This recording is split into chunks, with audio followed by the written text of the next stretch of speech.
You good? I'm good. Comfortable? Yeah. Warm? A little warm in here? Warm. Yeah. I might end up taking off my jacket.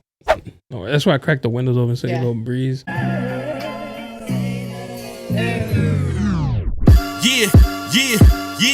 Yeah, you looking for me, you can find me at the spot. Chopping it up with Jonah, we talking about what's hot on the block. Up in Dago, man, we bumping. Keeping it confidential, you know this how we coming, we in front. Looking for that real, better tune in and stick by. Put on for the city every time that I dip by. Getting to that gritty every time that we sit down. Promise you it's real every time that I get round. Welcome back, Barbershop Confidential, the podcast. Your boy Jonah. Today we have special guest, a long-time person. I've known a friend of mine for a long time, Govindi.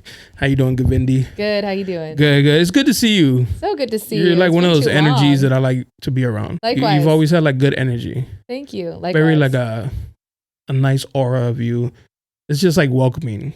Thank you. And then seeing all the stuff you're doing now is like makes sense. Yeah. It makes so much sense.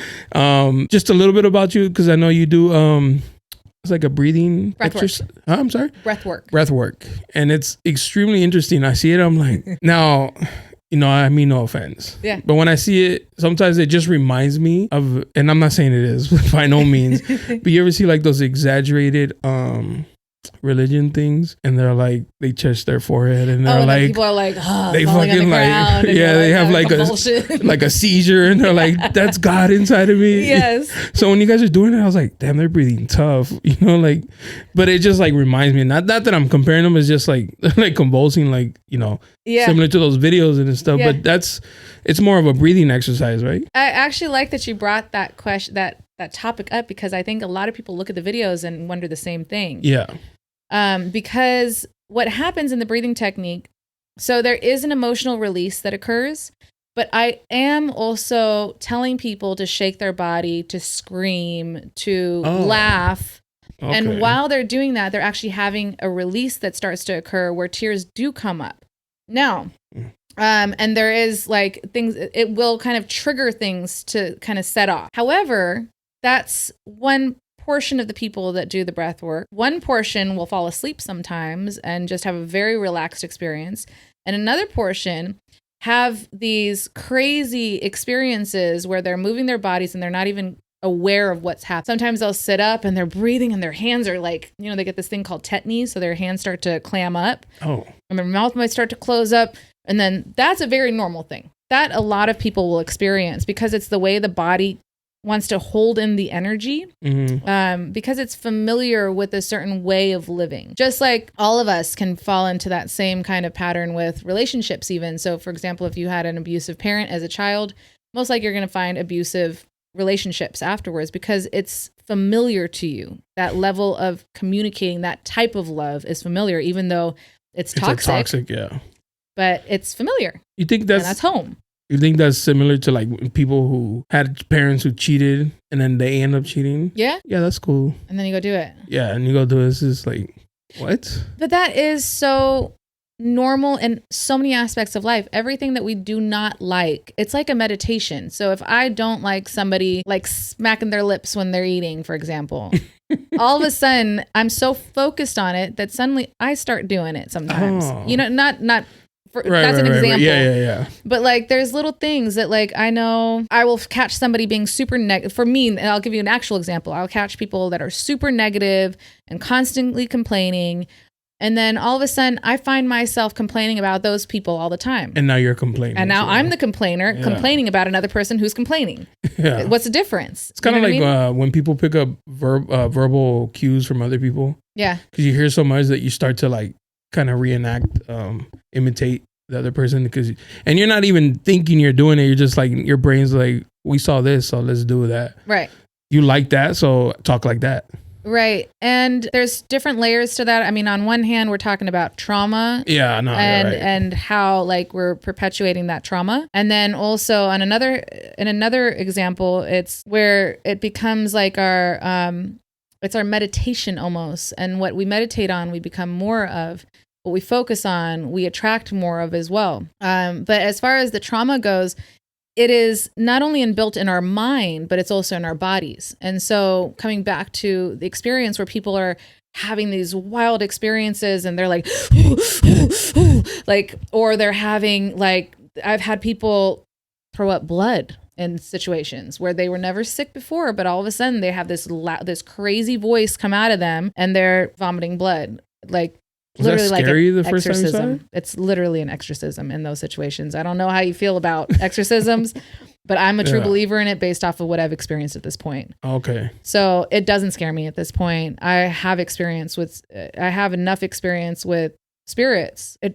I know my own power. I know what I'm here to, I know that I've been able to work through the darkness. And it's interesting, as a kid, I would always surround myself around kind of dark people. And I wanted to explore different types of lifestyles and personalities. And it was like, I've hung out with the like hoodest of the hood and the like crackheads and the like, I've gotten to interact with all of them, everything in between as well. I've learned to conquer my fear in all aspects of that. And then now, if we're looking at things that are beyond the physical realm, I know my power in that now as well. So I'm not afraid of any of that stuff now. And, but it did take a while. It did take a long time.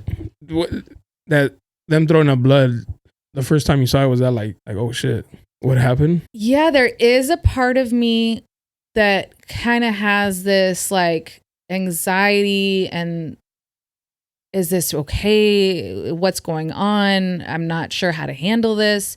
I've had all kinds of different situations come up, right? And in those moments, I definitely have my mind that's like trying to process and put it into a box so I can understand. Then there's this other side of me that just kind of takes over. And I've been told by various clients of mine that when I'm in session with them, I'm not the same Govindi that you see on the streets. Something else does take over. And I have been constantly in flow since the last 8 years, since I've kind of gone on this surrender experiment with my life, because I know this is beyond me. I feel my spirit is here, just as everybody's spirit is here, to learn something, to gain something, to heal something. And if I let my mind control that, it limits me from the possibilities and the potential of what my soul can really experience in this life. So every time my mind wants to chime in and say, no, what is this? You got to play it small. You got to cave to the fear. Don't try and dabble with any of whatever that is. You know, it's like, if it's lighting me up and if it gives me goosebumps and it makes me feel like it feels purposeful, I'm going to keep challenging those edges. And what keeps unfolding is just incredible. That's great. You're saying we call it the surrender experiment.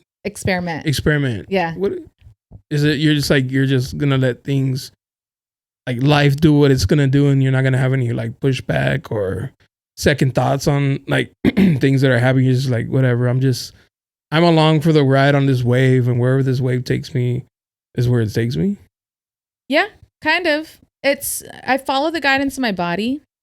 So when it lights me up, when I get the goosebumps, when I feel, it's interesting. I've been describing it almost like I feel nauseous almost. Like it's like this feeling right here in the energy center that's called the solar plexus. So it's right below your chest. And I'll feel everything kind of, it's not a tightening or constricting, but it feels like there's like a purging almost that wants to happen. Like I want to throw up. Something like maybe like anxiety. Yeah, it's a different level of anxiety though. Like more intense? I guess so. Yeah. It's not like the vibration of anxiety. Like I feel like anxiety, like maybe I'm breathing more in my chest. I think I meant more of like the discomfort, because you know that maybe you're feeling something. Yeah. Like something's causing this like uncomfortableness, and you're just like trying to figure out like what the fuck but it's is like this? An excitement type of thing. Like maybe it's like the anxiety that you'd feel jumping out of a plane. Complete fear. Yeah, and I like to ride that edge. Yeah, so. Which is when, because I want to say how I know you. You know, like because it's interesting. You know, like seeing you become who you are, and it's like that, and then where we met, right? Like it's just like completely a different environment. Totally different. So I've said it so many times. I was a club promoter. Well, Govindi was also a club promoter, and we used to promote together, right? Yep. So I feel like the people you meet in that environment, you kind of have like this idea of them. Yeah. You know, you kind of like paint a picture of what kind of people they are. And then to see like who you are, it's like night and day. Is like two different people. It really is. From trying to like, entice people with like your looks or whatever to, I know I was go-go dancing at that time and too. you know what I'm saying? So like you're talk out about there enticing with my looks. with the little thong underwear, you know what I mean? Well, no, I didn't wear thongs though. I'm just kidding. She wore the tights. I was wearing the I was the most like conservative go-go dancer at that time, wearing little boy shorts and a bra maybe, but like that's probably why it didn't last too long. They're like not slutty enough. Get her off the stage. Like, notice me for my dance moves, not for my body, okay? While I'm shaking my booty in the face. So it's just like you meet somebody like that and you're like, oh, and it's like interesting. I think about all of them, like everybody we promoted with, and seeing who they've become after that. And it's like, that's so interesting. Like it was literally just a little phase of our, like we tried something that we thought was fun, and then you move on and then you do different things. I think it's cool that seeing you like, I don't want to call you like a hippie, but I've always had like this vision of you as like, she's just like free spirited. Yeah. Like she's just like with the flow of things. Like, and I think that's super cool. Well, and then to add to what you're saying, and thank you for that. To add to what you're saying is after we met in the club industry, then we met. Yeah, again at Costco. In Costco and doing sales. And what I noticed the trend with everything that I did was all about building connections. I worked so many sales jobs and I was in Costco for like over 10 years. Well, so just you were doing the road shows. Yeah. And then you went to Costco. I was doing the road shows in Costco. Yeah, but then I worked for Costco. Yes. Yeah. And throughout that entire experience of all the sales that I did, regardless of Costco or not, it was all about connection. I would find myself in long conversations with people where they're telling me their whole lifelong story, their deepest, darkest secrets. They're like, oh my God, I can't believe I'm telling you this. Never told anybody this. And I'm like, it's like every day for me. Yeah. It's same here because working in, sales, I was working in sales, people were like, I'd build these bonds. People would bring me lunch and like they would wait for me specifically, even if I was like jam packed. They're like, no, I'm here for Jonah. Yeah. And then like we'd build like this rapport, and then some of them I still talk to, like customers I had. Oh, that's like cool. I still, I have them on social media and we like interact or whatever. And I think it's the same thing. Like without even wanting to, like I built these like bonds with people, right? And like they would open up. I've, how many times I heard that my husband's a cheater, like. Can you help me prove it and shit? It's like, ma'am, I should not know that. I You're barely know your person for them to tell. Too. Yeah, I was like, I barely know your first name. Like, yeah, I'm not the person you should be telling this, but they would just like, like your breathing exercises, just purge it all out on purging out all their problems. Yeah, not to come home drained like, right. Yeah, that's interesting that you say that because that's exactly what starts to happen. You get drained from it. It's like. There is an emotional, like they're pulling your energy in a way. And there's a transfer of energy. So. Correct. Yeah. So yeah, that definitely played a part in my realization of the long-term goals, which was what is the thing that's really driving me is connection, is supporting people. I had my own phone line as a kid. So just so people could call me, back before cell phone days. Yeah. I had my own landline. And people with the little springy cord, right? The little, I had the see-through one with all the writing on it. So kids with these days they could never understand. No, the shit we went through, having to find a payphone, right? Can I give you a little side story? Yeah, I was a little shit as a kid. So there was a point with the landline where I wanted to. So I would talk to my friends until 6 o'clock in the morning, sometimes being their little therapist, until I'd get ready to go to school. And there was one time in India, there's exams twice a year, and most of your grade is based off of the exam grades.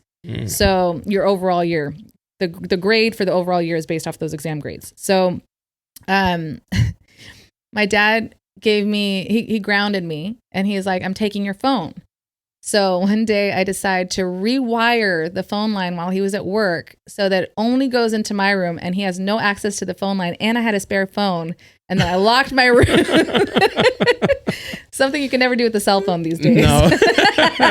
You probably can, but you have to be like high tech. I know. Anyways, a little side story. That's crazy. You remember the phones that you would hang up and had like these two prongs that would hang up the call? Yeah. So there was a way where you can there was like a combination where it would become an out. So like even if they try to like because you remember had the spinny thing. Yeah. So if they locked it, you couldn't dial out, right? It only come in. Okay. But you can use those prongs to dial the number. Like there was like a way to do it, and I was like, damn, that's funny as shit. Like kids were figuring this out. Like, if I hold it or something, then I can do like 1, 2, 3, 4, you know, like and then dial a number out like that. Oh, nice. So the things we'll never get to experience again. Ever, right? That's insane. I like this journey you're on. It's cool. I admire it, but it's just like, you know, it's one of those things like it's not for me. Yeah. Yeah. I get it. Yeah. Not the breathing thing, but like just living freely how you are. Just like, I'm just going to go with the flow. I'm just like, it's not the easiest way to live. Yeah. It gives you anxiety. Yeah. Just thinking about like uncertainty. Yeah. Yeah. Like I already have like, you have to already worry about like, I'm in my car all day. Like I can go out tomorrow and then get in an accident and that's it. Right. Yeah. And then to think like on top of that, like how you're like, just like, oh, you know, whatever. I'm just like, vlog. Like I tell my girl, I was like, I want to live in a tiny house. Yeah. Have you seen those? Yeah. Like really tiny houses. And she's like, babe, you could never. And I was like, I want to. She's like, where are you going to put all your shoes? And I was like, I'll cut them down. She's like, be for real. And I was like, you're right. Like it seems cool. It seems like so dope to do it. But it's like, yeah, I'll just watch from over here because that's out of my. Yeah. I can't do that. I know. I don't know if I could either. And you're moving to India? Yeah. How'd that come about? Like you just one day was like, I'm out. So. Were you born in India? I was born in Berkeley, but I lived back I moved back and forth from India to America since I was like 5.5 years old. Oh, so nice. That's kind of where all of this free-spirited from that culture ways started. Not from the culture, but the fact that like it's a blessing and a curse in a way. And I've recently identified with kind of the traumatic aspect of it, which I disassociated from. And so that's what's kind of led me into the work that I've done is I've been so disassociated from my own childhood stuff. It's always been easier to help other people until now I'm seeing so many mirrors of myself in the world around me that I'm recognizing that like, I never really felt grounded in my life as a kid. Since my dad lived in India and my mom lived in America and they were divorced. So I didn't really know where I was going to be home. I didn't know like when I would see my other parent, you know, because it felt like a lifetime in between seeing a parent for every 6 months, you know, and I have to travel all the way across the world to see the other parent.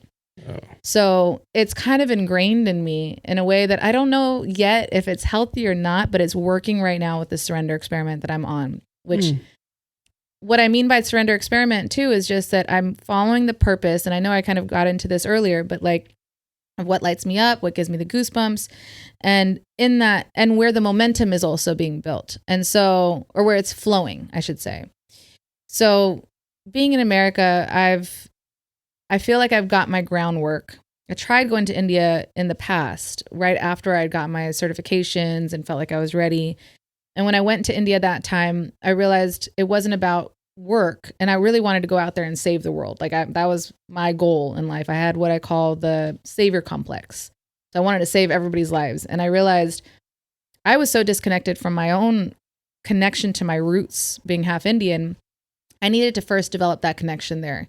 So I found my love for India again on that trip. And when I came back, I really started to get into the business aspect of it, the marketing aspect, which is part of my background.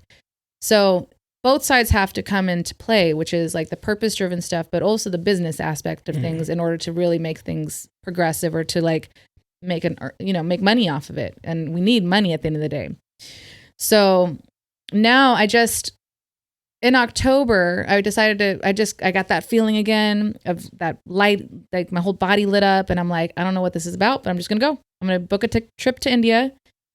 Went for 2 weeks. I was like, I don't know why I'm here, but let's just keep open to whatever opportunities are showing up. And work really showed up at that time. So I kept getting opportunity after opportunity, worked pretty much the entire 2 weeks that I was there, came back. I'm like, I think I need to go back in 6 months. And people are already asking like, are you going to be doing a retreat? Like what's going on? Are you coming back? We would love to have you. I was like, okay, I'll book a trip. And then within those 6 months, life happened. I got more settled in. I was like, I don't think I can really afford another trip in 6 months. Like I got rent's super expensive right now. So next thing you know, my landlord gives me a 30 days notice for mold issues. I have to move out. And then when I moved out, I decided to put everything in storage. And then at that point, I'm also like, well, now I have time, I have money to be able to go to India. So why don't I just go to India? So I get there, I plan a retreat. I'm like, I'll do some workshops in between. I ended up working almost the entire month. And the amount of referrals that I got in that month was insane. Like I was getting a woman who works with an acting company, they teach actors how to act. She wants me to possibly work with them. There's like doctors that have been hitting me up. People of all walks of life have been wanting to work with me. I just didn't have enough time to meet the demand. So I'm like, okay, I guess I got to come back in 6 months. And then meanwhile, I'm like, maybe I should actually live here. And then instead of living in America, because the momentum is like really taking off in India, that's an idea that I'll entertain. And what's so interesting is that I like to pay attention to the signs. So I end up planning this. I end up deciding that maybe I will move back to India. In the meanwhile, I got bumped up to first class on my first flight back. On the second flight back, I got premium food. Like I was around people that were sick the entire time I was on my trip, which started before I even went on my trip. My former roommate got COVID. And everybody that I was in interaction with was sick along the way. And my immune system was strong while I was out there. All these signs that are showing me that like I'm taken care of. My body is receptive to this. I don't know. And then at the very end too, when I got to America, they actually lost my baggage. And then I got to go on a shopping spree for those 2 days. So it's like, I don't know. I feel if those aren't signs that I'm in the right direction, I don't know what is. How many people get bumped up to first class? Yeah. I got to lay down for a good 6 hours on that flight of 25 hours. So. Yeah, that's sweet. Yeah.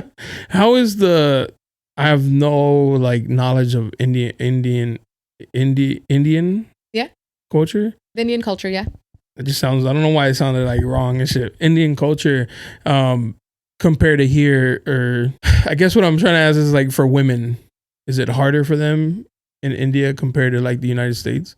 Because when I think like that side of the world, like, so I feel like women don't have like the same of respect, respect mainly, that they do, even though here you can argue that it's pretty trash too, but like over there, like for you to work that's like not a problem. Correct. Nowadays, I mean, it all depends on who you're talking to. It also depends on what time, when I was in school out there, because I did go to school, there was this preconceived notion that all American women are slutty or easy. And as a kid, that was pretty traumatic for me because there was rumors spread about me when I had done nothing of the sort. So I was still going to in India. Okay. I was still going to like little kid parties with like clowns and musical chairs and all that. And there was all these rumors spread about me getting drunk and losing my shirt in a tree at a party. And I'm like, I have never even drank at this time, so I don't even know what you're talking about. Nowadays, things have gotten super liberal. Oh. Almost more than what I witness here in America at times. Like, because if you tell that, like if you hear that rumor about you here, they'd be like, "Oh, she had fun." Yeah, right. What party is this at? I want to go and shit. But yeah, and in India, like, I mean, coming to America, I'd realize I would feel so much freedom to be who I want to be. And as a kid in India, I didn't feel that, and that's where I was kind of traumatized from my experience in India until I went back. In the beginning of the surrender experiment that I've been on. But depending on where you go. I mean, there was a lot of rapes that were occurring in New Delhi. There probably still are, and they're probably just not talking about it as much. Does it have anything to do with like, shut up, you're just a woman type of mentality out there? Well, what happened is there was one huge rape that had occurred, and the girl was riding in a bus with her guy friend, and they were going to a movie, and she was probably wearing some kind of Western clothes, but like nothing that's provocative. And it was a gang rape, and they raped her with the crowbar, and then they threw her on the street, and she died of internal bleeding. Internal bleeding, yeah. That's insane. Yeah, and that finally got the attention of like worldwide news. But up until that point, they weren't giving that kind of, they weren't paying attention to it. It was just, especially the lower class. It's really unfortunate that they don't get the kind of support or the safety precautions that like the upper class gets. Sorry if I'm asking you all these like questions about that culture, because like I said, I have like no. Well, let me finish really quick. Yeah. When that happened, even the politicians were saying, well, what kind of girl goes out at 8:00 at night? She shouldn't have, she got what she deserved. And so there was a huge uproar after that, because people are like, we should be allowed to go out. Why shouldn't we? They're like, if she's a decent woman, she should be home with her family. So there's this and that simultaneously occurring. And nowadays the Western mentality is really starting to take over. But if you're looking at a village, it's a completely different situation. They still in those old traditional ways of thinking. Is like arranged marriages something they do out there? Yeah, they do. It's insane. Yeah. It's crazy. Yeah. Was that ever like an almost thing for you and your family? I have family members. In fact, a cousin of mine just had an arranged marriage, and she's, very modern and all that. But that's funny because you're like very modern, but just like you're gonna marry him, and that's just. She also, I don't know how much dating she was doing, and I think she just wanted to get married at that point. So like it was just easier. It so has been positioned for me, but I'm not attached to the idea of marriage. So yeah. It's like whatever. Yeah, I'd rather a child, and marriage to me is kind of like, if we really desire to get married. I mean, it's great. I just I'd want to have the choice to be with one another and know that this is the person that I want forever. I totally get it with you and your girl. Like, it makes sense. You guys have been together. There's no turning anywhere else. So at this point, it's like, might as well. Yeah, like it just adds to the relationship, but it's not like my goal. The goal is like something that's trusting and loving, and like unconditionally loving, I should say. Almost like the fundamentals of a relationship. Yeah. And if we don't those are all like important things too. Right. Yeah, to have, because without those, it's just like, it's just a document then. It's like trying to go up a hill on a sand hill. Like, you'll get a couple steps, but you're ggoing to slide. Right. And you're never going to get to the top because you're always going to be like sliding up and down, or sliding down. Yeah, that's crazy. Because I don't even think that I've known you or seen on anything like a significant other. Like, you've always been like this like independent woman. You're like, I'm doing my own thing. Like, yeah, I don't need no man. I would love a relationship. I would really love a relationship. I want to have a family. It's just I've just not found the person that I feel is worth. Yeah. Would it be worth like giving up what you're doing, or is it like somebody who's gonna like come along to ride? Yeah, I think over all these years, the one thing that I do know, and who knows what changes over time, because I am on the surrender experiment, but at the same time. Yeah, that's true. Huh? He's like, surrender to me, and you're like, fuck, all right. This is where my journey brought me. Right. Yeah. Who knows? At the same time, if I found that right, I've thought about this because, with me moving to India, it would not surprise me if all of a sudden somebody great comes into my path right now. Right now. And it's like, do I pick him or do I pick this purpose work, Yeah. But I really do feel at this time, where the momentum is where I need to go. And like, if it's there to help the greater good, then I want to keep following that. And if a relationship shows up, I don't know that that's going to last a year, maybe 2 years, and then after that, it could fizzle away. Maybe it lasts, maybe it doesn't. In that case, I give up this opportunity. That's like life's predicament, huh? I know, right? You're like, you want to do this, but it may not work out. Yeah. But then you're like, well, fuck it, I'm going to go along for the experience. And then you're like, but do I regret doing... See, I think of that, of like people who get married young. Yeah. Like, it's cool that you think you found your love, or you're sure you found your love when you're in high school. Yeah. And then you guys get married and you guys have kids. And so like, I feel like it just sucks that I feel like they're going to have like this little bit of resentment, not towards their partner, but just like themselves. Like, damn, there's a lot I didn't experience. Yeah. And because to respect my partner, I didn't do some of the things that, kind of wanted to do. But I'm married. This is, what married people do. We got to follow these rules or whatever, these social rules. And it's like, man, that shit sucks. Yeah. Like finding somebody later on in life for me is like the best, because you can do all that shit and then be like, all right, I'm done. Right. Like there's no more curiosity. I've done what I wanted to do. Now I can be like, focus my attention on like my partner or whatever. Totally. Yeah. And I'm definitely there where it's like, I've already lived my life. Yeah. I'm ready to settle down, and it has to be somebody that adds to me. Cause I also know that what I've been attracting so far, I'm sure I have a part in that, what I've been attracting, because I realize there has been an emotional unavailability within myself. So I would either attract people that I don't really respect or care for as much, maybe not even that attracted to, but they're deeply in love with me. And that's kind of a safety mechanism. They kind of fulfill like your little ego, right? Or like, yeah, but I also know I'm not gonna get broken from them. And then the other side is people who are emotionally unavailable, and I might express my interest in them, and then afterwards it's like, but I know that's another safety mechanism. Because they'll be like, no. Yeah, it's not gonna. I can start to be more vulnerable with this person because I know they're not gonna fall in love with me, and then we're not gonna, I'm not gonna get broken again.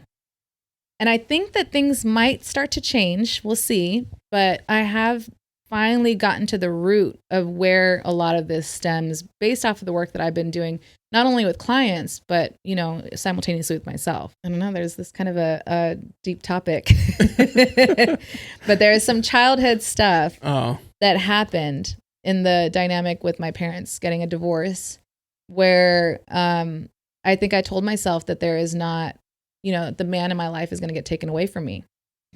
So so now I've repeated that pattern.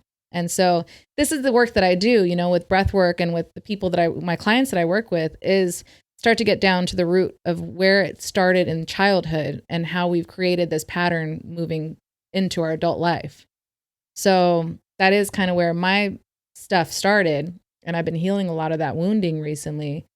And then I don't know what's going to unfold after that, but I'm curious how life will change, because I've been having a lot of these experiences where suddenly I'll have this epiphany of what my little child had felt that I'd been disassociated to for so many years.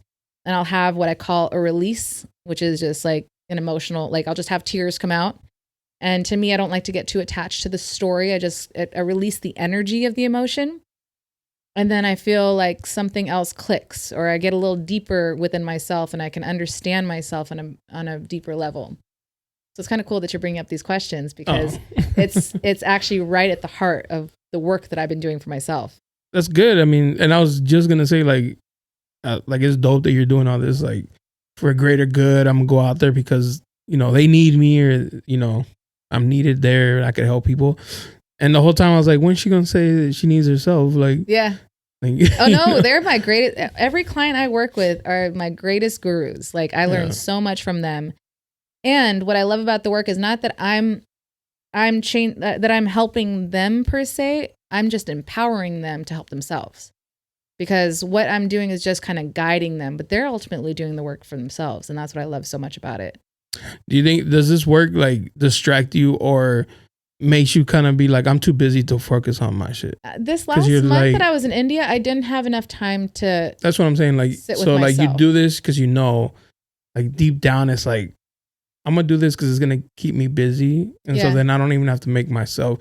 It's gonna be like it's my excuse to not prioritize myself, like in the stuff that I want. You know what I'm saying? Like, I can see an element of that because I'm always Govindi on the go all the time, and there is this part of me that is a constant work in progress of like giving myself time to just sit and feel, because I know that I actually enjoy the process of that. When things get a little uneasy for me, I actually kind of enjoy when I can feel my emotions, and like when things get uncomfortable, I'm really curious about that. And I learn a lot from it. Like I've learned to have a new relationship with pain and my emotions in a way that's like they're my greatest coaches. Just like, a good coach is not going to be easy on you. They're going to kick your ass. Yeah. You're going to hate them probably at times, but it's like you really grow from that. And so that's been my experience with emotions. So when I'm in it, I'm not so scared of it. but I know that sometimes it's just easier to keep going and keep pushing along. And I am getting tidbits of my own healing through the process, but it's definitely part of the work that I need to consistently do every day, every week, every month to like slow down and just feel. I'm teaching people that, so I need to be an example of that. And I definitely have some work there. I do it, but probably there's a lot more room to do more.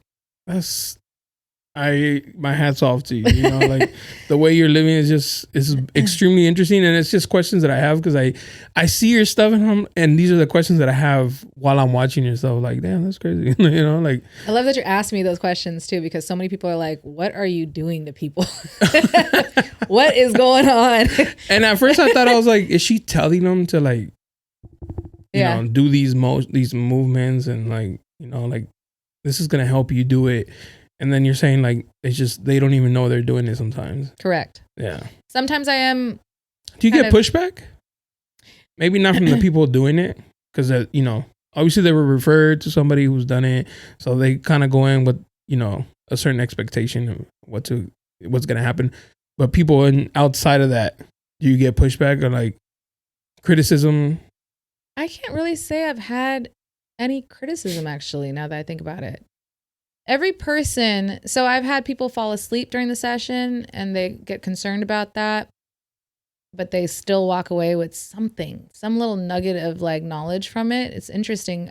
I'm really attached to a certain way that things go in my mind. I'm not letting them know that, but like in my mind, I'm like, I want, you know, them to have this experience, and I'm playing this certain kind of music for them. And in the end, they have a different experience, but somehow they still gain something out of it every time. So I realize that's the part that I need to pull myself back out of any expectations. As far as criticism.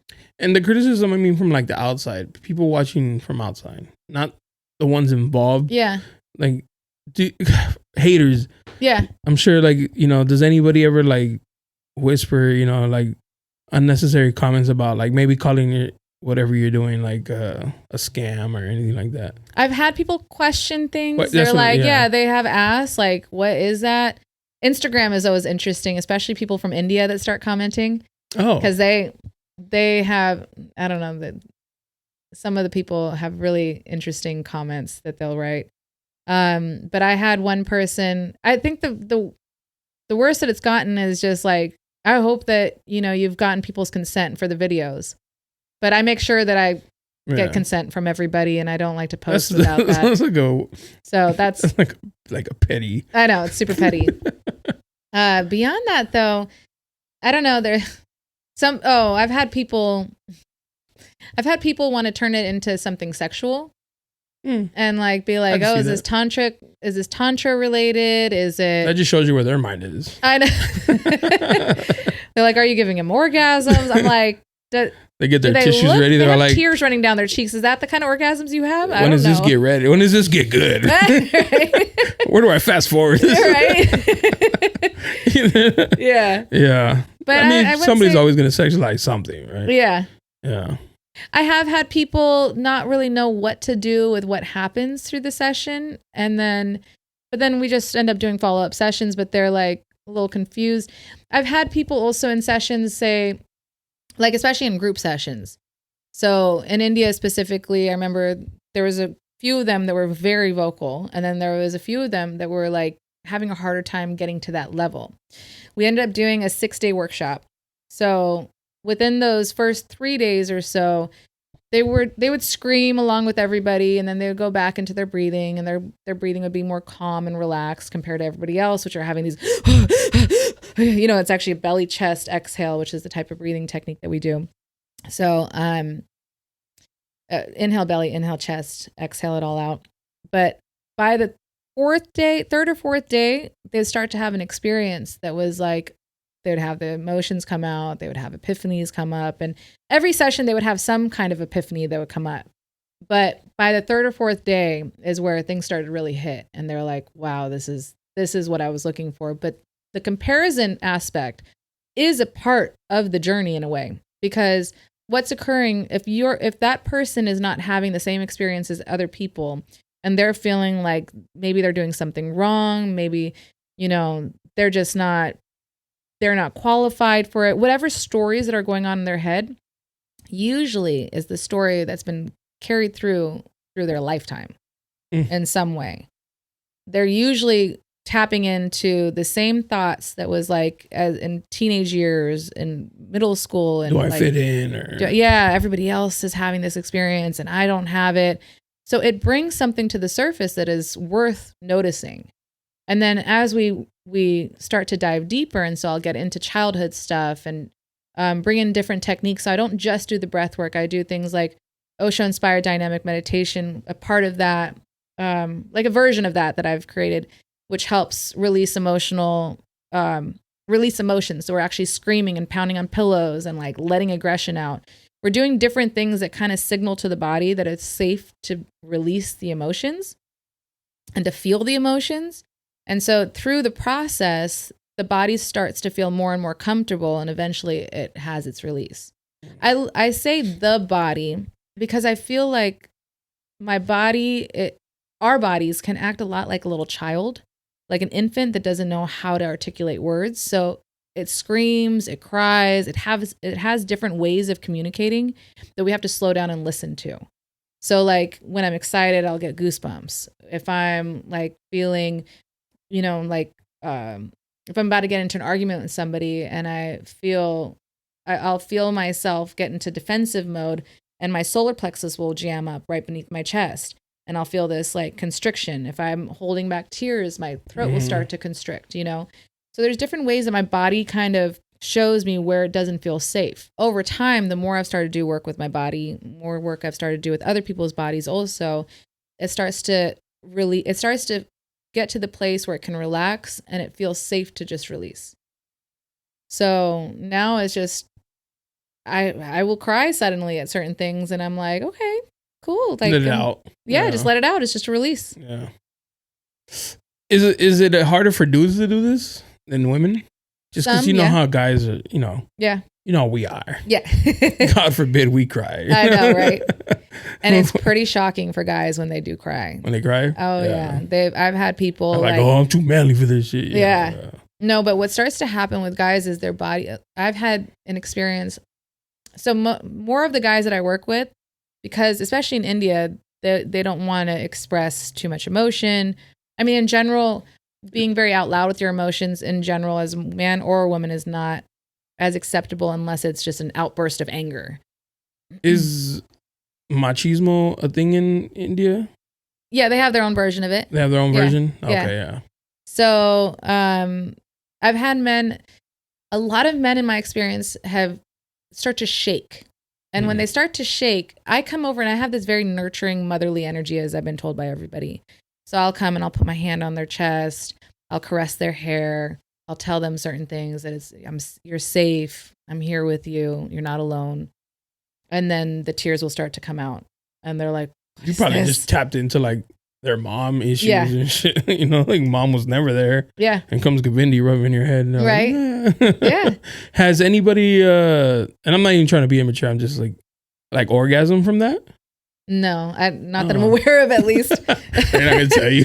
No, I don't think that really triggers that part of the body, honestly. Maybe they get turned on afterwards, maybe because their energy is flowing more freely at that point. Blood's going places. Yeah. But in that moment, what starts to happen is it's more of it's an emotional release, and it's not always logical. Like people don't really know why they're crying. It's just the tears just start coming out. They will feel tingly and vibrations around their body almost every time. But that's also the way the oxygen, because you're getting double the oxygen to the CO2. So the way the oxygen is penetrating through the blood and everything, it creates this kind of high kind of a sensation in the body. So people do come out and they're like, they look like a train just hit them because they're totally dazed. They're not even able to articulate their words afterwards. They're just they just know that they feel these emotions. Maybe they've seen certain visions that it can be very psychedelic. So they'll have visions of things that have been blocked from their past. Sometimes they'll have visions of like ancestors that show up, or even feel the ancestors. I actually had an experience of seeing a guy who I tried to save on the freeway. He was in an accident. I thought I could play God and try and save him. I wasn't able to. And I kind of mourned that experience because I thought that I could have done more.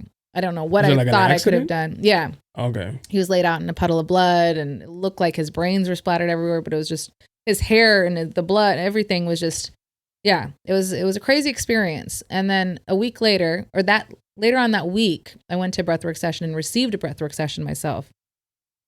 And I remember in the session, I actually seen him above me and I could feel his energy by me. And he was holding my face and my chest the way I was holding him.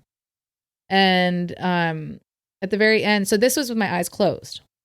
I opened my eyes at the end when we roll over onto his side, and I opened my eyes, and across the studio floor, I could see this little light buzz off. And when I mentioned that in the class, because we all share at the end, it's a really important time to get together and all talk about our experience because it helps integrate the experience and also validates other people's experiences when they hear yours. So I always like to have a little powwow afterwards. Anyways, this was me attending. So I'm telling the group what I'd seen. And the girl whose mat it flew over actually seen the same thing. Oh, wow. She was like, I seen that light. And I'm like, no shit. So I was not, that was like validating for me, to know that I'm not just imagining stuff. Yeah. My left brain likes to still get involved and be like, yeah, I don't know about that. Are you sure? Okay. What is that really about? Like a little bit There's of, no such thing as spirits. There's no such thing about like any of that kind of woo-woo stuff. And it's like, then I get these validations and it's like, okay, can't really deny that. Yeah, because every time you hear like anything like spirit related or even evil related, you're like, did you really? Yeah. Like I'm not one to just say that ghosts don't exist or spirits don't exist. Yeah. My mom always raised me saying, be more afraid of the living than the dead. So, that little bit of comfort, right? For sure. And then also, truth. and she would always tell me, she's like, if you're going to believe there's evil spirits, then you have to believe that there's good ones. Yeah. So have faith that the good ones are going to protect you. I like that. So hearing that growing up my whole life, I could watch the scariest movie and go to sleep and like nothing. Yeah. I don't have nightmares. That was me too. Yeah. That's what I mean by I like to play in the darkness a little bit as a kid in younger years because I was like, I remember my mom would ask me, why do you like, or my dad, somebody asked me, why do you like watching horror movies as a kid? And I'm like, it's funny to me. And then I realized like later on, like they really tried to fuck with me. There was actually a point where I almost committed suicide because something took over that was not me. And it was like, it took over my emotions. And that's how I knew that like I had no reason to be depressed like that. And at that point, when I'm standing over my mom's sink with a knife in my hand, ready to slit my wrist, I was like, what the fuck are you doing? Like, this is not you. You're not depressed about anything. Were you young? I was 19. I mean, yeah. Yeah, so young enough, but I mean, it made no logical sense. And I was luckily able to talk myself out of it. And when I talked to my dad about it, he was like, he explained it to me because he does spirit releasement therapy.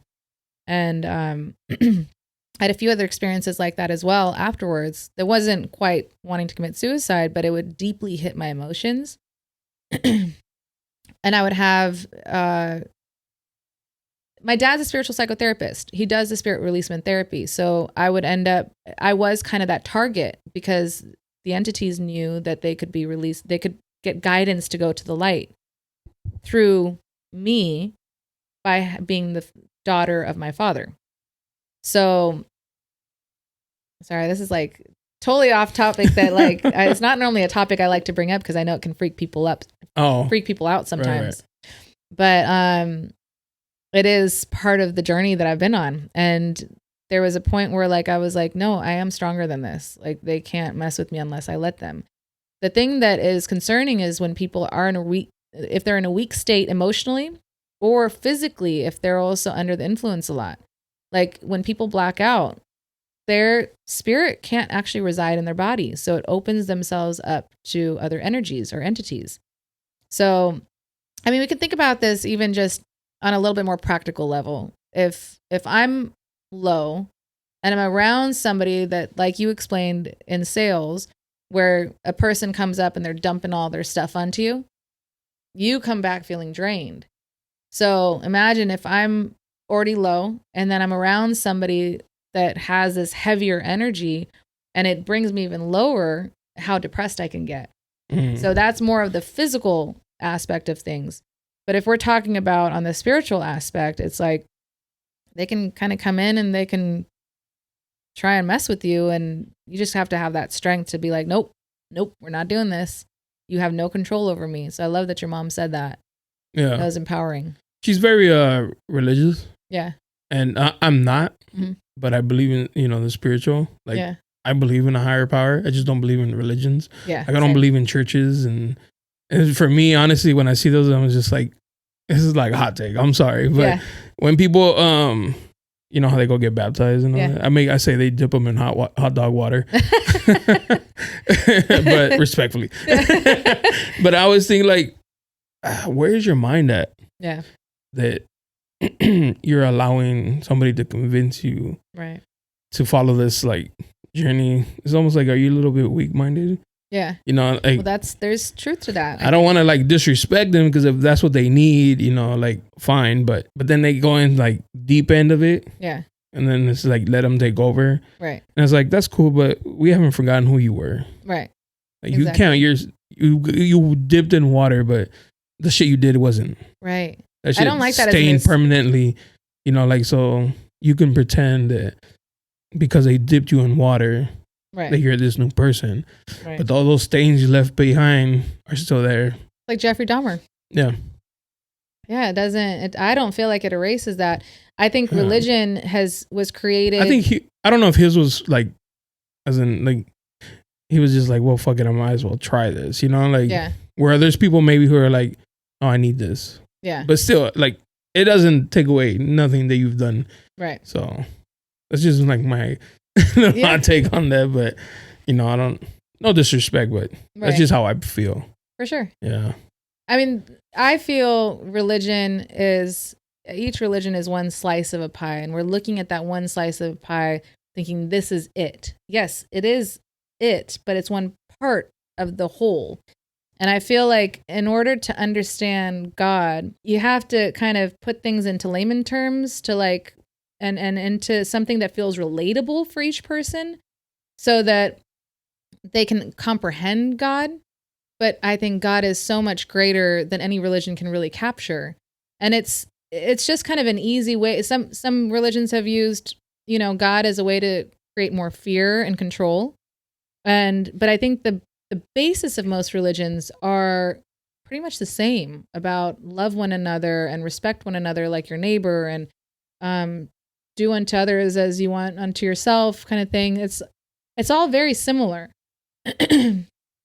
But it's just where people get tied into like little fine details of stuff. And that's where like now we're losing the true essence of what I think is pretty basic. It's basics, like common sense, I would say, of like how to just be with one another. Go kill each other and be like, oh, we're saved. We're going to go God now. I had a roommate who I despised. Yeah. I loathe this person. But he made a good point one night. He was like, how do we know we're not all praying to the same person when we just call them by different names? Right. And I was like, damn. Like that's, like that's true. Like Muhammad, Jehovah, you know what I mean? Like Jesus, all these, but maybe it's just like the same person. Right. Just different names in different areas. A lot of the stories even are similar. Yeah. So that's crazy. And like you were saying, people who do that, like, you have to go with the right mindset. Right. Even to like what they do with you. Because even what they what? When they go into your seminars or your your classes. Yeah. So, because then you can go also and be like, well, I'm just gonna fake it. Yeah. And then they may be the ones who are like, yeah, overdoing it, and you're like, really? That actually happened at the festival that I just worked at. I worked really? At the City Festival, and people were like, oh, I was just like, I've done breath work. I happened to see it while I was walking by, and then they're like bawling, crying at the end. They're like, I had no idea this is what I was going to experience. But it's always like there's always gratitude with the tears somehow. And then as far as what you were saying with your friend, as far as we're all praying to the same person. There was something I was going to say about that. Train of thought now. He was a very deep person like that, you know? Okay. And then this was many, many years ago. So he just kind of hit me and I was like, oh shit, you know, it's true. Like, what if we are? Yeah. We can't say, it's one of those things like, prove me God's real. Well, prove me he's not. Oh, that's what I was going to say. So I used to always get into debates with Christians, and I love Christ, but Christians can be really intense. Right here. Yeah. I'm dying to get like a pastor in here. Yeah. Just because I want to like test. Right. You know. Well, I would always say, like, my debate would always be that how can a Buddhist pray for their entire life in a monastery and think that they've given up their entire life for the monastery, for Buddhism, but then they go to hell because they didn't ask for Christ to save them? I don't understand that. And so it would really trigger certain people that I would speak to. And I'm like, I'm just trying to understand. I don't want to sit here and tell you you're wrong. Mm-hmm. I just want to understand, like, how does that make sense though? I don't get that aspect. And what happens to them then if they don't ask for Jesus to be their savior, if they don't even know that that's what they're supposed to do? Yeah. That's how I feel when they say, when they're like, you know, you have to believe in Jesus Christ. I don't like and the it's has like, to or shoulds. I thought love was unconditional. Right. He forgave you for being a piece of shit, but he won't forgive me for not going to church. And he was that's what we were saying. And those, you know, yeah. Right. And he wasn't doing that. He was hanging out with the prostitutes and the the druggies and everybody. And he was friends with them. He would help them. Yeah. It's just like, oh, he'll forgive you. Right. But not me. Right. He loves you. But not me. But not me. Yeah. Okay. Just wanted to double check that. Yeah. Yeah. I have the same, like, Christians, man. But somebody once said to me, and this is the one time that it made sense, that Christ died on the cross for his sins, not to erase the sins, but it was the last blood sacrifice for people to be able to access God through somebody else. Now, because of Christ dying on the cross for everybody's sins, now they actually have direct access to God. And that's where they're like all the gurus and all the like popes and everything are not really holding the value that they once did, because now people are discovering the God within themselves. That to me made sense. And that's what I experience even in my breath work, is that people have a direct experience of their spirit and of whatever divine form is out there, whatever creator is there, they're having the experience of that through themselves and not through somebody else. And that's the thing that I absolutely love. Yeah. I mean, it's a very sticky like topic. Yeah. And I never bring it up just because like my podcast is more like fun, you know, but it's just like, I've had these thoughts like, I just want to like have a conversation with somebody who believes that, and just be able to like give pushback, you know, not to like challenge them necessarily, but just why not? I have questions, and I like it a little challenge. And too. If you're up there on stage, come answer my questions, right? You know, like, yeah. So it's just very interesting, and what you're doing, everything. It just like makes me have more questions. I'm a very inquisitive person. I love it though. You ask good questions. So I see shit on Instagram all day. I'm like, I want to ask them questions. Yeah. I was gonna ask you because it was like what you were talking about, the breathing thing. Can they take that and then use it like in their love life? Is there like does it like provide some type of like enhancement or advantage?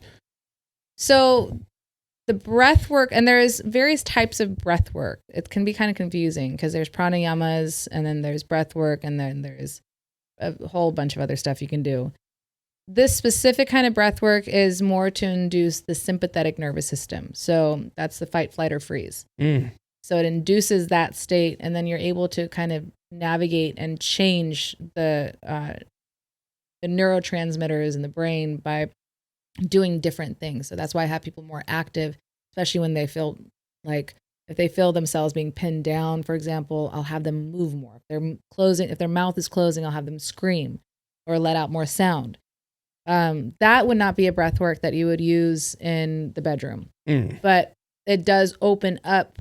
It does release the energy that kind of is the ice around the person's heart. So they become more heart-centered afterwards, and they're able to connect. Now, there are breathing techniques, though, that are great within Tantra that can be used in the bedroom. Is Tantra Indian thing? Tantra it's like the Kama Sutra. Yeah. The Kama Sutra is basically kind of like a... But does that come from India? Yeah. Oh, okay. Yeah, it's all Indian. Yeah. Yeah, Indians are freaks. Yeah, they're freaks, yeah. You said you're half Indian. I'm half Indian. What's the other? Everything else. Oh, okay. I got it all. But your dad is full Indian? Yeah. Oh, nice. Yeah. Because you don't, like, when I met you, I was like, I would have never guessed. I know. I get everything. I would have guessed like some type of like Hispanic or Latino. But when I start talking like an Indian, I start nodding my head. Then, I look like Indian. Like, oh shit, she owns a 7-Eleven. Which is weird because come have my. Oh, I'm not gonna come across right. I know a couple people who own 7-Elevens and they're Mexican. Oh yeah. So it's like a they're weird the minority. Yeah, for sure. They're the odd ones out for sure. Right. I didn't even know you had the power to do that accent. Like, for the life of me, I can't do a Mexican accent. You almost did though. Oh, really? I feel like when you said for the life of me, almost. Oh, but that's like Vatos locos forever. That's like American Mexican, Mexican American. You know, like I know my Indian accent is like different. if you told me to imitate my mom, I couldn't. No, because to me that's normal. Like yeah, you know. So well, my Indian accent is.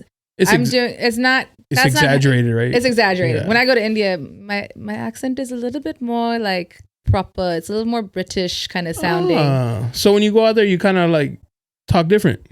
I do. My accent starts to change. Oh, it's crazy. Hard not to. Like, you know, it's the mirroring thing that starts to occur when you're, I don't know. It's just hard not to start to pick up the accent. That's funny. Yeah. I noticed that. It is funny. When I go to Mexico, funny sounding. When I go to Mexico City, they have an accent. It's like this singing type of talking. Oh, okay. And I come back home and I'm noticing that my Spanish has this little tone. Yeah. And it's because, you know, you hear it. And so you kind of, like you said, you mirror what you're hearing. So it's funny. Yeah, that's actually kind of a survival technique. Because, you know, it's like the animal in us. We want to kind of fit in and like become a part of the pack. And so it's like it's kind of hard to not do it. I think everybody ends up starting to alter their accent a little bit depending on who they're around. If around like black people, I'm like, yeah. And they're like, if I'm around white people, I'm like, blah. That's so true. Go ahead, some waves, man. Right? And they're like, what? That is true. It happens, right? It does. It's so normal, but it's kind of embarrassing at times where I'm like, yeah, it totally sounded different right now. And then, you know, they walk away, you're like, who was that? Like, I know. Exactly. Spirit. Get out of my body. I know. I had a client actually come out to India for a retreat who was American, and she had experienced my breathwork workshop here. Money. I'll be back. Yeah. Well, it all happened perfectly synchronistically at the time that she had put in a request for a time off, and then she's seen the post. Oh. Nonetheless, she comes out there and she's hearing me talk with her with this American accent, and then a waiter comes up and I'm like, "What are you doing?" Da, da, da, da. And she's like, she's like, "I'm getting scammed for sure." She's like, you talk totally different to the staff than you do to me. Well, it's because you got to let them know that you're like one of them. Yeah. You know, like, yeah, I 100%, because I talk to people in Spanish all the time. Yeah. And my Spanish is good. And like, it's my first language. Uh-huh. So like, I'll talk to them and just to make them feel like, you know, like I'm good. I'm one of you. Yeah. Yeah. Exactly. I know exactly what you mean. Yep. That's crazy. So when are you leaving? Possibly September. Maybe earlier, maybe later. Definitely. Let's see. I don't know. I mean, I have some opportunities that are all of a sudden popping up here. I know I have to finish my NLP Master Prac. So neuro-linguistic programming. I'll be able to put people into hypnosis and be able to do emotional release technique, a different technique also. There's a lot of cool things in NLP, and it's more brain, like mind related. And so I can get people out of phobias and stuff like that with that. So I'm doing that master practitioner certification in July. And then after that, it's kind of just waiting for the summer to end. Hypnosis, that's interesting. Right? Have you been under hypnosis? Yeah, my dad does it. Your dad does it? He does past life regression. That's he does scary. Hypnosis. That's like tying me up in the bedroom. No, my trust issues are too deep for something like that. Well, my experience in hypnosis has been like I'm aware of what's happening. And I guess I've done more of past life regression stuff. So I'm aware of what's occurring, what I'm saying, but I'm also having a vision of something. It's like a conscious dream. I've had more experience with that. However, with NLP in the Master Practitioner Certification Program, which I've seen people actually get stiff as a board and their body is just like, they might be like 300 pounds and they have just their head on one chair and just their feet on the other chair and they're just like stiff as a board. I don't know what happens in those situations. That's crazy. It's pretty nuts. Right now that you said that, have you ever heard of that? It's like a documentary. I just recently kind of grabbed a glimpse of what it was. It was a gay porn star who was he did hypnosis and he started a cult. And so he would like hypnotize all the dudes to sleep with him. And it was like a cult. Like it's still active and he's from San Diego. No way. Yeah, I forgot the name and I've been meaning to look at it. All I heard was like what it was about. And I was like, what the fuck? I gotta look this up. Documentaries like that kind of like entice me. I want to see like.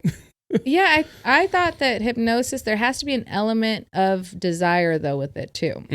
Like maybe it's like they're like, man, I'm with it. Yeah. I'll just pretend to be under him. Right. I mean, there is, I know with smoking too. If you do not want to quit smoking at all. So you're saying it's like a deep rooted, like they don't want to give up smoking. Yeah. If they don't want to give up. So it's not really like an addiction? It is an addiction. But there has to be a desire to want to give up smoking. And if they're fed up of it, even if their body's craving it, if they're just like, I really need to quit, it's, detrimental to my health, my kids are not liking it, whatever it is, there has to be some element of desire for it to work. To my understanding. This is what I've been told by different hypnotherapists. Oh, because they use it to get them to quit, right? Yeah. To quit drinking and smoking. Yeah, but if there is no desire to quit, nothing that they can do will change that. So, but now I don't know if you got them high on acid and different things, and then you got them like also like then you start to really mess with their mind and stuff, and then hypnosis, like who knows? Not to be a pushback. You know how they're saying like if they don't have the will to want to do it, then they just no matter what the hypnosis does, like it's just not gonna work. Is that kind of like a safety net for the hypnosis? Like, well, like if it doesn't work, can they rely on that to be like, well, it didn't work because, and it's just kind of like a safety net to be like, well, just in case it doesn't work, we have an out. I don't know. Who knows? That's possible. Oh, it's just right now, just like, yeah. Because you're saying like, oh, what? Because if they don't want to, it's not gonna happen. Right. But then it's like, well, then that's like a scapegoat. Yeah. You're like, well, they didn't want to, so no matter what I do, it's not gonna happen. Yeah. Yeah, I don't know. That's interesting. That's just what I've heard. So yeah. And when you get that, come hypnotize me. Huh? Okay. Yeah. Somebody else has to be present. Yeah. Because you don't trust. Right. I don't want you getting me signing you over all my shit. You wanted to do that, JONA. You wanted to give me all your shoes, JONA. Yeah. You wanted to give me all of those shoes. I'll give you my cats before I give you my... That's a good one. We'll try and see if you want to sign over your shoes because I know there's no element of that. Zero desire. Right? There's nothing in me that wants to give up my shoes. I'm really curious about learning how to help people with phobias. Oh, I have phobias. Yeah. I have a healthy fear of deadly snakes. Okay. And sharks. Okay. And the deep blue. Like if you put me in the middle of the ocean, just kill me now. I don't want to be here. Like, one time we went to Hawaii and she likes to snorkel and I had never done it before. So I was like, try it. But I didn't want to go in the ocean. Yeah. Like middle of the ocean. So we found like a reef. I don't understand what it was. I was just like, it's ocean. And I'm terrified of this shit. So we're going swimming and she's going deeper. And I was just like having like this anxiety, like, oh fuck. Yeah. So I was like, as long as I can see that like if I were to go down, like I can touch and be able to come up, right? Mm-hmm. So I'm going and I'm getting deeper and deeper on, like without realizing it. And I had a GoPro and it broke off my wrist, a little strap.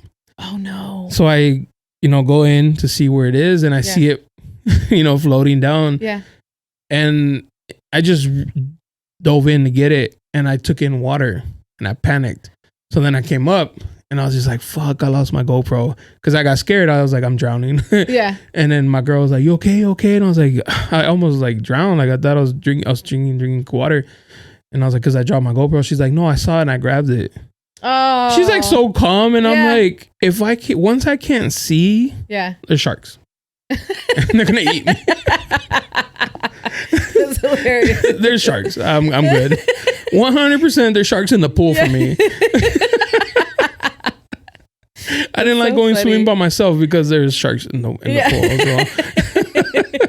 Yeah, she's always making fun of me because she's like, "Babe, would you do that?" I was like, "No, absolutely not." We watch like movies with like ocean involved. I'm like, nope. Couldn't be me.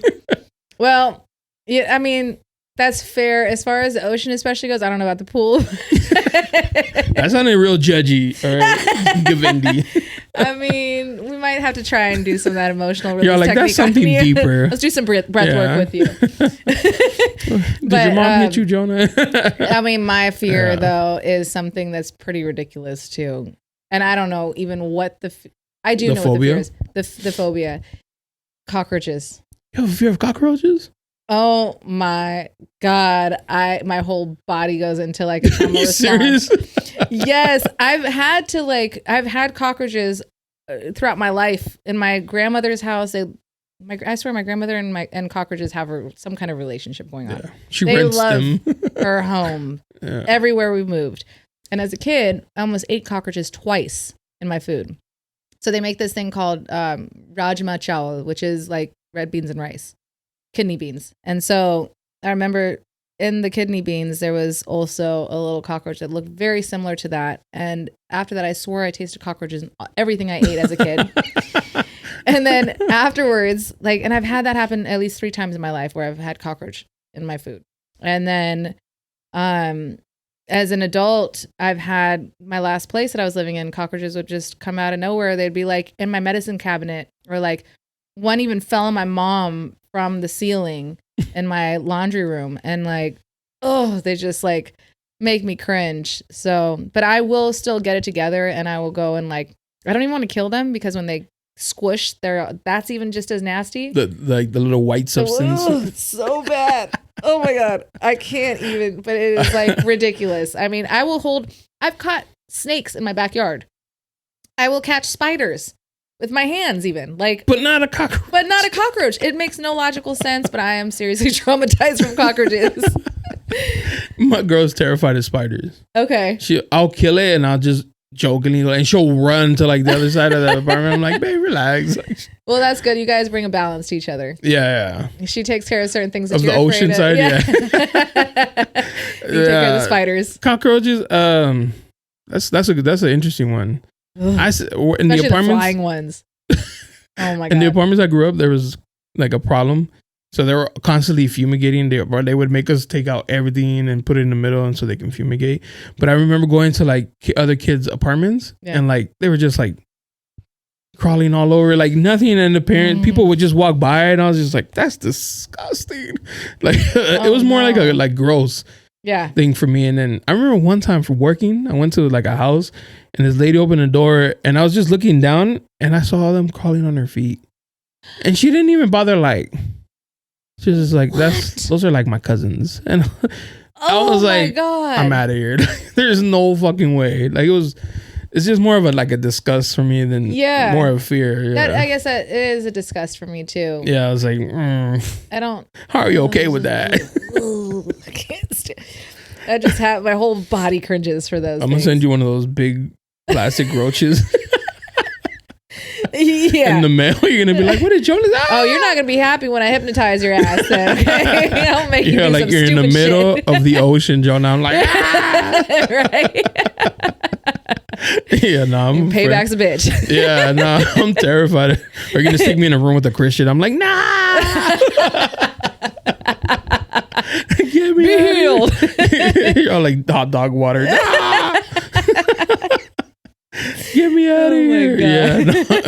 Hypnotize them, Right. Bring them back to earth. I know. That's so interesting. Oh man, I'm excited for your journey. Me too. to see what happens. Me too. Please document it. Absolutely. Yeah. Yeah, it's and crazy. if you fall in love and quit. Well, you said it first on the show. We'll see what happens. She's gonna be like, oh, you know, like, how's your classes going? Classes? No, I'm married. I'm married getting them bedroom classes. Yo, you know what's funny? I can't even see you like that. Like, I don't even see you as somebody who, if you told me you're a virgin, I'd be like, yeah, I get it. Oh, virgin? Yeah, like if you were like the hoochie and you just escaped right now. Yeah, like, yeah. It's all about balance. Yeah, because you like you see how some girls are like more out there. You be like, she's probably about that life. Yeah. You have always been like, I don't even think she has sex. It's only in you. No, we'll keep that to a different conversation. Yo, like I added to that Tantra book. Kama Sutra. Right. I'm all about the energy work, and I'm a Libra, so if that says anything. When's your birthday? 14th, October. Oh, 11th. Okay. I feel like we've had this conversation. Probably, huh? Yeah. But yeah. Libras. We rule. Yeah, we're ruled by Venus, so that's a very sensual, but it's a sensual sign. Yeah. But for the conservative side, my Indian side, it's like we don't talk about those things so much. Actually, I do now with friends in India. Oh, really? Now the conversations are very liberal out there, so we get into all the details about everything. But normally that wasn't a thing, though. Yeah, it's not that I'm not a nun. I just don't settle for a relationship with just anybody. So what it sounded like you're saying is like, I won't just relationship with somebody, but I'd fuck. Yes, and nowadays is it more like the connection? Yeah, now the experience, not so much like the potential of a relationship. Is just like I'm here in the moment. Yeah, so I've been single pretty much for 13 years. Other than I had 2 different COVID relationships, which were not really COVID relationships. Yeah, like during COVID time where I was like maybe I should. Like a COVID buddy? Yeah, not even a COVID buddy. Like I was actually committed to them. One was like a 3-month relationship because we were already hooking up and it was like. Might as well, great. Yeah, he already thought we were in a relationship. So I was like, all right, we'll try this out. Lasted for 3 months. But I do feel like there was some connection. They were still friends. The other one was. My next question was like, did it end bad? No, that one ended well. Oh. It was a weird ending, but it ended well. And then the other one, it was a relationship where I was like, we're hooking up. And that was kind of the last of the casual hookups for me because both of these 2 relationships turned into a relationship because of me compartmentalizing, thinking this is just going to be casual sex. We're just going to having a good time. And then that second one ended up being a very traumatic relationship for me. Like, oh, wow. I actually, towards the end of the relationship, and the way it started was that we were just hooking up and he was like, you're my girl. And I'm like, no, we're just hooking up. He's like, no, you're my girl. What else are we doing? And I'm like, all right, I guess we'll try this out. Maybe I need to get out of my way and just, if he really wants to be in this relationship, maybe I need to give it a shot. Up until that point, it was like, I would go through waves of like casual sex and then I would have like, and it was always important to me to have a connection with the person in some way. I need mental stimulation. I need some kind of connection that feels deeper than just a random dude off the street. Right. But after this last relationship, towards the end, I got to the point where like I actually boarded up my windows and doors because he'd actually like climbed through my window at one point. Oh, he got like, crazy. He got crazy. Damn, that's crazy. It's scary, actually. Yeah, I boarded up my windows. I had a girlfriend of mine that was doing a session with him, and she let me know when he was leaving. Oh, so he was doing the breathing? She was in a different kind of session with him. Oh, okay. And it was like an 7-hour session. Oh, wow. And so she let me know when they were finished. And I was at that point during those 7 hours, I had all hands on deck come help me move. And I moved into my new place. And by the time she messaged me, I was like out of there. The house was clean. That's crazy. Yeah. So he never knew like where you went after that. Yeah. And because he threatened to kill any man that I was seeing after him. And so I'm like, that means any friend of mine even that I'm hanging out with. I can't even have guys come hang out as friends. So I moved into my other place. And up until the day that I moved out of that second place, I kept a bat next to my door. just in case. I don't know why. Like I knew that he'd already started dating somebody else and I was like, it's fine. I'm safe now. But my nervous system was still on high alert up until like a year later, at least. I couldn't even have sex with anybody. I couldn't even think about being in a relationship or even dating casually at all. Yeah. I felt like I wasn't even in tune with my own intuition at that point because all my energy was out here creating this protective shield for me. So I couldn't feel my own essence. I couldn't even feel my own inner guidance because of that. And so it's been a while. And now it's like, I think 2 years later, I think he's already finished with that last relationship. And luckily he's not come around. He did call me in between, but like never to like try and hook up. Did he ever like apologize? Yeah. We've laughed about how toxic he was and everything.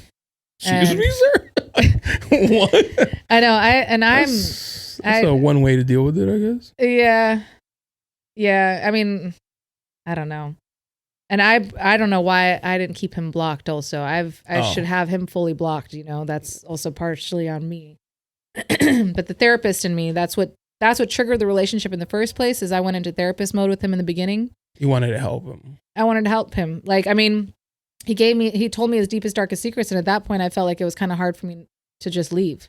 I feel like, not saying he did, but I feel like people like that use that as a weapon. Yeah. And I realized from that, I learned a lot from that relationship. I really grew a lot from the relationship too.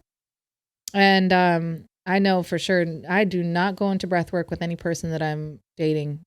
I will not be their therapist. You need to find your own. Like, I will not be that person. That's smart.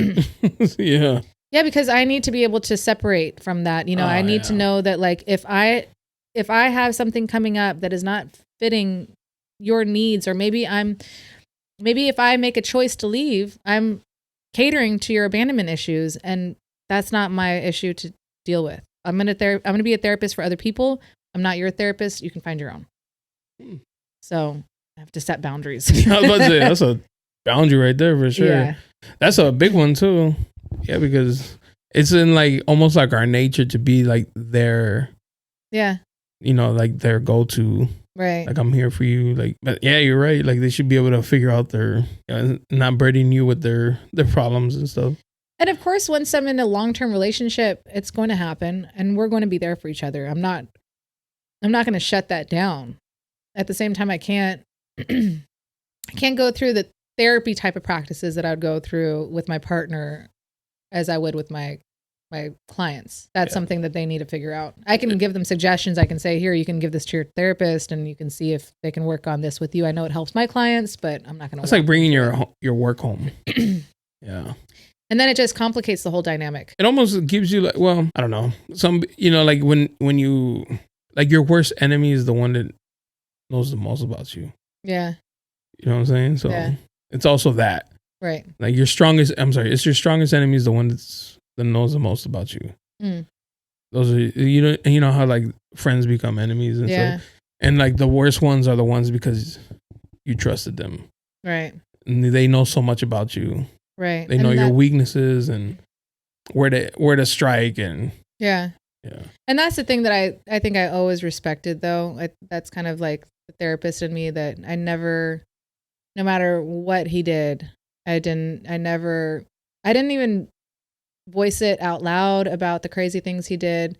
Now that he's kind of out of my life, it's one thing about my personal experience, but I'll never talk about his dirty secrets, And right. And my experience was a huge learning lesson for me, and it catapulted me into the level of work that I'm doing now, because he started his business and he's making like at least $50,000 a month. Ah, damn. OnlyFans was. Right. His new girlfriend actually was a part of OnlyFans. No shit. Yeah. Oh, so he's very free spirited himself. Oh, yeah. Very much so. Yeah. Because that's another, interesting thing. Like guys who not allow it, but are okay. Yeah. I have like no issue with that. Yeah. Yeah. Yeah. Oh, no. He was very liberal with those kind of things. Oh, okay. Yeah. Almost too much. Like, yeah, you're right. Yeah. Next is like cuck. Oh no, he was probably at that level too. Oh wow. Yeah. What was I saying though? I got all distracted. That he making good money. Oh yeah, so he was making at least $50,000 a month, and I realized, and he started his business out of prison with nothing to work with. And if I was like, if he can do that, then why am I limiting myself? Yeah. Like where? Similar fields? Absolutely different. Oh, okay. Yeah. Although I got my degree in a similar field. Oh. In interior design, but like, yeah. I seen you have a degree in interior design? I do. I know. That should make sense though, because I remember that apartment you had in by the beach. It was very like feng shui. It was like very welcoming. Oh, thank you. Yeah. Yeah, I love to decorate. That's the first thing I want to do. As soon as I get moving somewhere, I'm like, let's put the pictures up, the paintings up, and everything. Like, it's all about the ambiance. Yeah, right? You want to feel comfortable. Yeah. And you know what's crazy? Like, people, when they come in, they're like, this is a nice setup. Like, very relaxing. It's the Libra in us. Yeah. We like beautiful spaces. We love beautiful things. The aesthetics and shit. Exactly. Yeah. We take, the vibe. The vibe, yeah. That's very important. Yeah. Well, Govindi, I won't keep you too long. It's a school night. I do thank you for coming out. It was honestly like a pleasure to see you again. It's been forever. Thank you. Yeah. This was such a joy. And we've never had this kind of conversation either. So right. Like a deeper. Yeah. Other than the surface shit, you know, like, how you been? Good. Yeah. How's work? Whatever, you know. Right. I'm all for this. Although I got to say, we did get pretty deep about your relationship when you guys first started. Oh, yeah. That I will never forget. Yeah, I remember that. Yeah. I think we had just started like... You were telling me about how you're going to like, what your plans were and how you're going to like, you know, plan this picnic and everything. Oh my God. You showed me pictures afterwards. It was so cute. Just the other day, I was going through my phone, through my pictures. Yeah. And I was like, babe, remember this? And she's like, oh my God. It was so precious. And I was so happy when you guys that's how I knew she was special. I would have never done that for anybody else. Yeah. Like any of the other women that I've, you know, dealt with or whatever, was not in me to do anything like that. I remember that. Yeah. That's crazy. The one. I remember you saying that. Yeah. Like, she's the one, John. I'm like, no, I was fighting it. No. I don't believe in love. Yeah. That's crazy. Yeah. That's insane. Cool. That was a long time ago. Right. We're almost at 9 years. Wow. That's crazy. It's pretty much the whole, almost the whole amount of time that I've been on the surrender experiment, 8 years. Oh, wow. So it was like a year later, I got into this field. That's crazy. I did want to ask you something. Yeah. Your Costco experience, being an employee for Costco. Because, you know, for where we were, it was just kind of like on the outside. But we saw like all the toxic shit. Yeah. Was it bad for you being there? It was hard. I remember there was rumors about you. What were the rumors? That you slept to be... Oh, yeah. That you slept with management to be a supervisor. That part. And they ran with that shit. And I was just like, I don't think so. Remember, like I was saying, I was like, she's probably a virgin, guys. Yeah, that was a familiar storyline, like I told you about in India. When you were younger, yeah. Yeah, and that was like, I was assumed to be a slut because I was half American. And now again, it's just like, I felt like I was in the same scenario all over again. And this time I just like rolled off my back. I'm like, you know what, whatever. Like, doesn't matter. I would actually keep the distance, especially, like I would not, you know, I was always very friendly with everybody and very like talkative with people, and with him specifically, with the man, with the. I think what didn't help was that he had that reputation. Yeah, he had that reputation. That's probably what didn't help. So it made it all believable. Like, well, of course, like that's his MO. Like, so I really kept my distance, and I really didn't have any small talk with him. It was just straight to the point, and then I wouldn't really talk to him much. So none of that really got to me because I'm just like, I know who I am and I'm not that kind of person. But the part that was more hard for me, because I felt like I feel like life brings in similar stories and similar experiences through different people or characters in your life to help you overcome certain challenges. It's like, it just repeats with a different. And so this was like my opportunity to face that and just be like, nah, it doesn't bother me. I'm not going to let this get to me because it's not, I know my truth, and I came to the top. I came into my position based off of my work ethic and had nothing to do with any kind of interaction between him and I, other than him inviting me to work for Costco. The part that was hard for me working there was my own fault of being a yes person and constantly like, do you want to do interviews? Yes. Do you want to run the front end? Yes. Do you want to do the, whatever programs they were doing? Yes. And so by the end of it, I'm running like 5 different programs and assisting with all the other regular duties while everybody else is kind of sitting there twiddling their thumbs and not, just kind of doing the basics. It was just too much. And it wasn't their fault, but I also just need some room to be able to be creative, to be able to do things the way I want to do things at times instead of living by like a certain set structure. So that's the part that I really didn't like. I recognize a lot of the other overwhelm was because of me though. Oh. So it was more of just, I just needed to be free. I really could not live in that structure. Yeah, you can't be there and be free spirited. No, shit. You have to follow the guidelines to the T. You know, I was my unhappiest working in that building. Yeah. Not because of the building, but because of the job I had. Yeah. I hated that shit. Yeah. Like I would like really have issues because I was working there. Yeah. Yeah. Yeah. Once I left, I was like, right. It was like a huge relief. I was like, thank God. That's how I felt too. Yeah.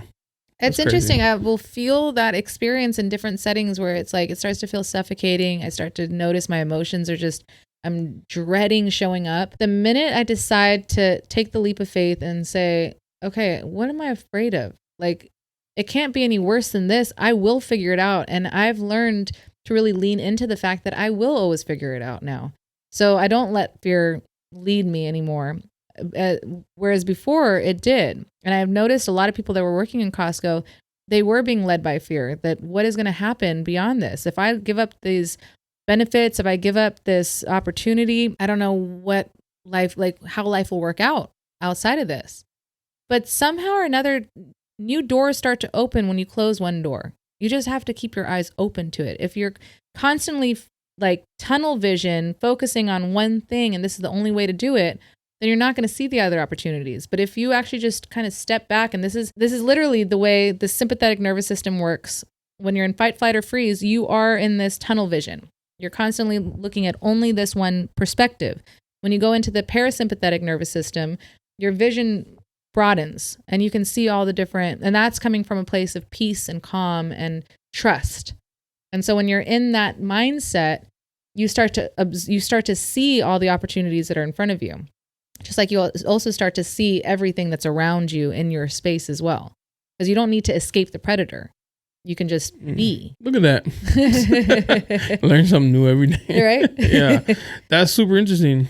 And I'm glad we had this conversation. Yeah. I'm glad you came through. Yeah, likewise. Thank you so much for having me. Yeah. I don't know what I gotta tell everybody. I was like, I never know what type of conversation I'm gonna have. Like, I just go into it and be like, well, we'll just see.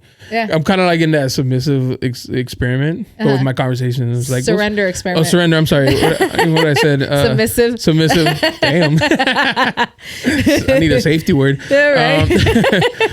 My surrender. I just come like, well, we'll see. Yeah. And so I never know. So it was actually a pleasure. I don't know if you were expecting or. I had no idea what to expect, but I just love riffing like this too. Where you just kind of, it's just a conversation. So this is great. Yeah. Yeah. Well, thank you again. Is there like an Instagram people can see your stuff? Maybe they want to check out your classes before you leave, or do you do private sessions? So I am based out of San Diego and I do workshops in San Diego. I also do online classes, private sessions. I do in-person sessions. I did say I'm in San Diego, right? Yeah.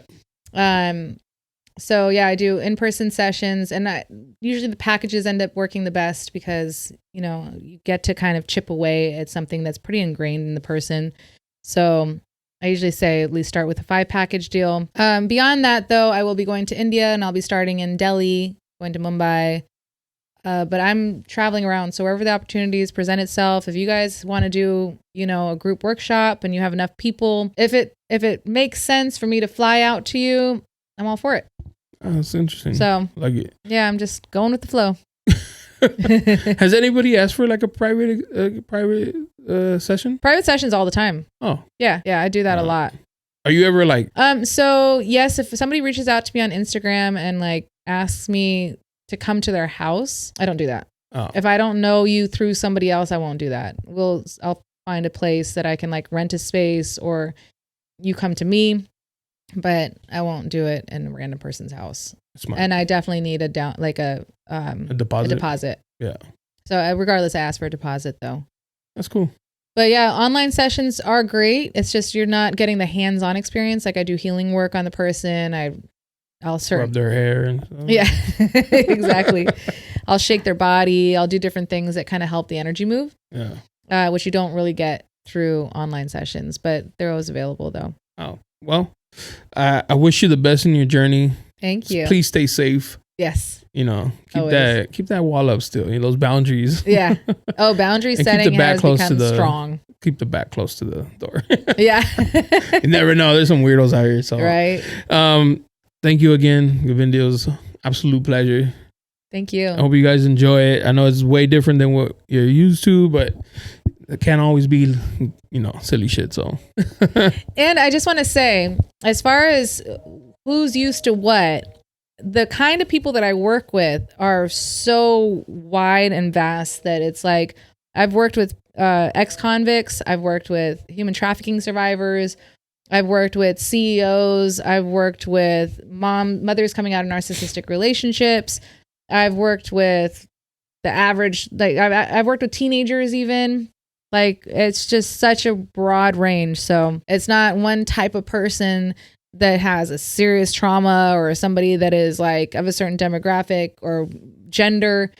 Everybody can benefit from this. So there you go. Yeah. Hit her up. Yeah. Oh, and then my Instagram is Govindi, Govindi. You can find me there. You can look up my website, govindijuneja.com. That's GOVINDIJUNEJA.com. The bottom of the screen right. And you'll see it down the bottom. All right. Thank you, Govindi, again. Thank you. Thank you, guys. Until next time. Peace. Peace. Yeah. You looking for me, you can find me at the spot. Chopping it up with JONA. We talking about what's hot on the block. Up in Dago, man, we bumping. Keeping it confidential, you know this how we coming, we ain't frontin'. Looking for that real, better tune in and stick by. Put on for the city every time that I dip by.